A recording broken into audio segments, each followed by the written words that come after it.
அன்பு நேயர்களே வணக்கம். சில பாட்டு பார்த்திங்கன்னா நமக்கு எத்தனை வருஷம் ஆனாலும் அது திரும்ப திரும்ப கேட்டுக்கிட்டே இருக்கணும் அப்படிங்கிற மாதிரி தோணும். அப்படிப்பட்ட ஒரு பாட்டு தான் இந்த பாட்டு. 1975ஆம் ஆண்டு வெளியான படம் இந்த படம். நடிகர் திலகத்துக்கு 175வது படம். அந்த படத்தில் தான் இந்த பாட்டு. இந்த பாட்டு குறித்து ரொம்ப சுவாரஸ்யமான ஒரு நிகழ்ச்சி ஒன்று சொல்லுவாங்க. அதாவது இந்த படத்தில் இருக்கக்கூடிய எல்லா பாட்டுமே ஹிட்டு தான். ரொம்ப அற்புதமான பாட்டு. மனிதன் நினைப்பதுண்டு வாழ்வு நிலைக்கும் என்று, ஆட்டுவித்தால் யார் ஒருவர் ஆடாதாரே, இப்படி நிறைய பாட்டு, எல்லா பாட்டுமே ஹிட்டு தான்.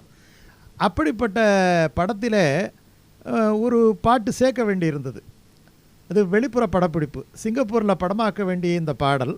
அந்த படப்பிடிப்பு குழுவினர் மே மாதத்தில் போய் இந்த படப்பிடிப்பு முடிக்கணும். அதுக்கு முன்னாடியே பாட்டு தயாராகணும் இல்லையா? அதனால் மியூசிக் டைரக்டர்கிட்ட சொல்லிட்டாங்க, இந்த மே மாதத்தில் நாங்கள் எல்லாம் சிங்கப்பூர் போகிறோம். அங்கே ஒரு பூங்காவில் ஒரு சூழலில், அந்த சூழலெல்லாம் சொல்லிடுறாரு. அந்த சூழலில் போட வேண்டிய பாட்டு இது, இந்த பாட்டை ரெடி பண்ணு அப்படின்ட்டு இன்ஸ்ட்ரக்ஷன் எல்லாம் கொடுத்தாச்சு. இப்போது கவிஞர் கிடைக்கணும் இல்லையா? கவிஞர் தாமதப்படுத்திக்கிட்டே இருக்கிறாரு. அதனால் எம்எஸ் விஸ்வநாதன் கவிஞரை நச்சு நச்சு நச்சுன்னு சொல்கிறாரு. சொல்லும் பொழுது அண்ணே மே மாதம் அண்ணே, அண்ணே மே மாதம் அண்ணே, அண்ணே மே மாதம் அண்ணேன்னு திரும்ப திரும்ப சொல்கிறார். கவிஞர் சலித்து போய் ஒரு நாள் உட்கார்ந்து, என்னடா எப்போ பார்த்தாலும் ஆடு மேன்னு கத்துமே, அந்த மாதிரி கற்றுக்கிட்டு இருக்கிற, உனக்கு எப்போ என்ன வேணும்னு சொல்லும் பொழுது பாட்டண்ணே மே மாதம் அண்ணே பாட்டண்ணே அப்படிங்கிறார்.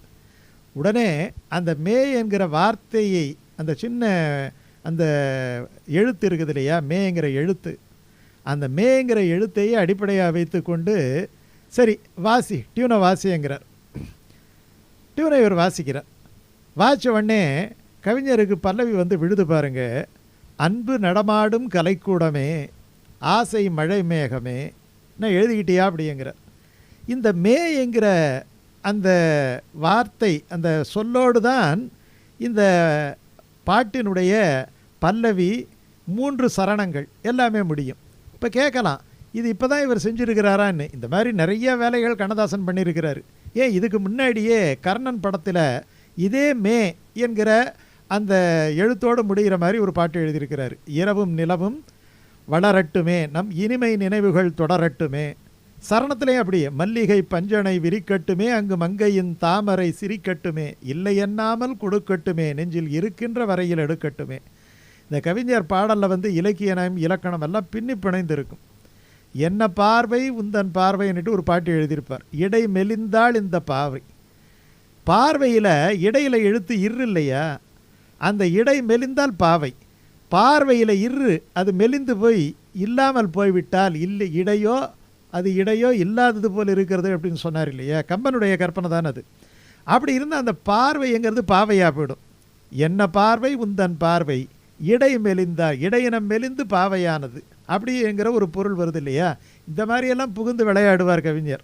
இந்த பாடலுக்கு டி.எம். சௌந்தரராஜன், பி. சுசீலா தங்களுடைய குரலிலே தேனையும் சர்க்கரை பாகு என்று சொல்லுவாங்க இல்லையா, அது ரெண்டையும் குழைத்து அற்புதம் செய்திருப்பார்கள். அந்த பல்லவியினுடைய துவக்க இசை இருக்குது இல்லையா, அந்த துவக்க இசை நமக்கு ஒரு வெளிநாட்டு காட்சியை கற்பனை செய்ய வைக்கும். அதுதான் எம்எஸ் விஸ்வநாதன். இந்த பல்லவியை மக்கள் திரும்ப திரும்ப முணுமுணுப்பார்கள். ஒரு கோயிலுக்கு இந்த ராஜகோபுரம் தான் அழகாக இருக்கும், ஒரு நூலுக்கு அந்த அட்டைப்படம் அழகாக இருக்க வேண்டும். அதே மாதிரி யாராக இருந்தாலும் முகம் அழகாக இருக்க வேண்டும். அதுபோல் ஒரு பாடலுக்கு பல்லவி அழகாக அமைந்திருக்க வேண்டும். காரணம், அந்த பல்லவி சரணம் ரொம்ப பேர் பாட மாட்டாங்க.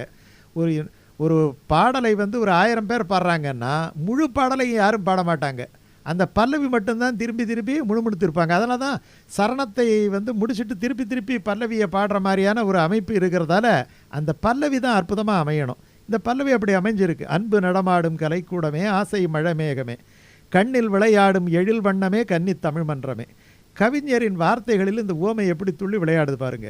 இந்த கதாநாயகனுக்கு கால் முறிஞ்சிட்டது, ஆனால் மனசு முறியாமல் இருக்கணும்.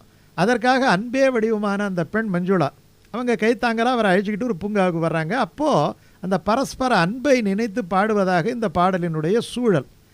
இதை போன்ற ஒரு சூழல் வேறு படத்துலேயும் வந்திருக்கு. ஆலயமணியில் பார்த்திங்கன்னா இதே மாதிரி கதாநாயகனுக்கு கால் முறிஞ்சு போயிருக்கும். சக்கர நாற்காலியில் பூங்காவுக்கு அழைச்சிட்டு வருவாங்க இந்த சரோஜா தேவி. அப்போது அவளுடைய தாய் அன்பை நினைத்து இந்த கதாநாயகன் பாடுவதாக அங்கேயே ஒரு பாட்டு இருக்கும், கல்லெல்லாம் மாணிக்க கல்லாகுமான்னுட்டு. அதுலேயும் இலக்கிய ஓமைகளை எல்லாம் கம்பன், காளிதாசன் இதெல்லாம் எடுத்து இணைச்சிருப்பார். ஆனால் இதில் வேறு வகையான ஓமைகளை கவிஞர் கையாண்டிருப்பார். அந்த ஓமை அன்பு கொண்ட 2 பேருக்குமே பொருந்தும். அவளுடைய அழகு கலைக்கூடம் போல இருக்கிறது. அந்த கலைக்கூடம் அங்கேயே தான் நிற்கும். ஆனால் அன்பு என்கிற உணர்வு அந்த கலைக்கூடத்துக்குள் புகுந்து விட்டால் அழகு அன்பு உணர்வால் உயிர் பெற்று அந்த உயிர் பெற்றதால் எழுந்து நடமாடும். அதனால தான் அன்பு நடமாடும் கலைக்கூடமே அப்படின்ட்டு பல்லவி தொடங்கினார். அவளுக்கு அந்த அன்பு என்பது எதிர்பாராதது, எதையும் எதிர்பார்க்காதது தான் அன்பு. அதனால் அந்த அன்பையும் அந்த அன்பின் விளைவான ஆசையையும் இணைத்தார். எதிர்பார்க்காதது என்பதால் அதற்கு உவமையாக மழை மேகத்தை சொன்னார்.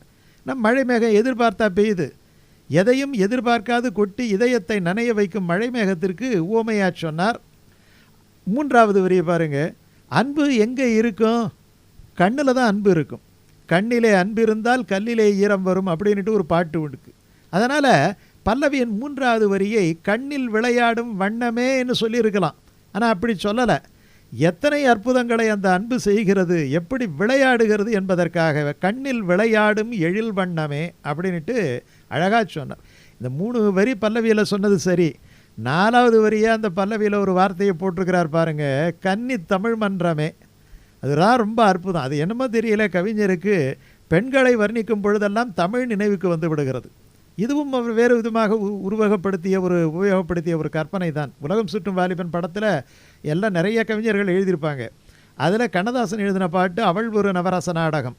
அதில் அவளும் தமிழும் ஓரினம் என்னட்டு எழுதியிருப்பார். அவளும் தமிழும் ஓரினம். அதே தான் இந்த கன்னி தமிழ் மன்றமே என்னட்டு அதுக்கு முன்னாடியே வந்த படம் இல்லையா, இந்த படத்தில் எழுதுகிறார். இந்த பல்லவி அமைந்து விட்டால் இனி சரணங்கள் அடுக்கடுக்காக வந்து விழுந்து கொண்டே இருக்கும். அப்படித்தான் ஊமை சுரங்கங்களாக சரணங்கள் வந்து கவிஞருக்கு விழுகின்றன. புது புது சிந்தனைகள், புது புது கற்பனைகள் பொங்கி வரும் தமிழில் கொஞ்சி வரும் சந்தத்தில் அமைந்த அந்த சரணங்களின் வரிசை இது. மாதவி கொடிப்போவின் இதழோரமே, மயக்கும் மதுச்சாரமே, மஞ்சள் வெயில் போலும் மலர்வண்ண முகமே, மன்னர் குலத்தங்கமே, பச்சை மலைத்தோட்ட மணியாரமே, பாடும் புதுராகமே, வெள்ளலை கடலாடும் பொன்னோடமே, விளக்கின் ஒளி வெள்ளமே, செல்லும் இடந்தோறும் புகழ் சேர்க்கும் மனமே, தென்னர் குல மன்னனே, இன்று கவிபாடும் என் செல்வமே, என்றும் என் தெய்வமே. என்னதான் காதல் பாட்டு எழுதினாலும் தத்துவ பாட்டு எழுதினாலும் அதிலே ஏதேனும் ஒரு சரணத்தில் ஒரு அற்புத செய்தியை சொல்லாமல் கவிஞர் பாடலை நிறைவு செய்ய மாட்டார். இங்கேயும் அப்படித்தான் சொல்கிறார். யாதும் ஊரே யாவரும் கேளீர் என்ற சங்க இலக்கிய புலவனின் உலக சகோதரத்துவத்தை உலகத்தில் உள்ள எல்லா தமிழ் மக்களிடமும் பண்பாட்டு சிந்தனையாக விதைக்கின்றார்.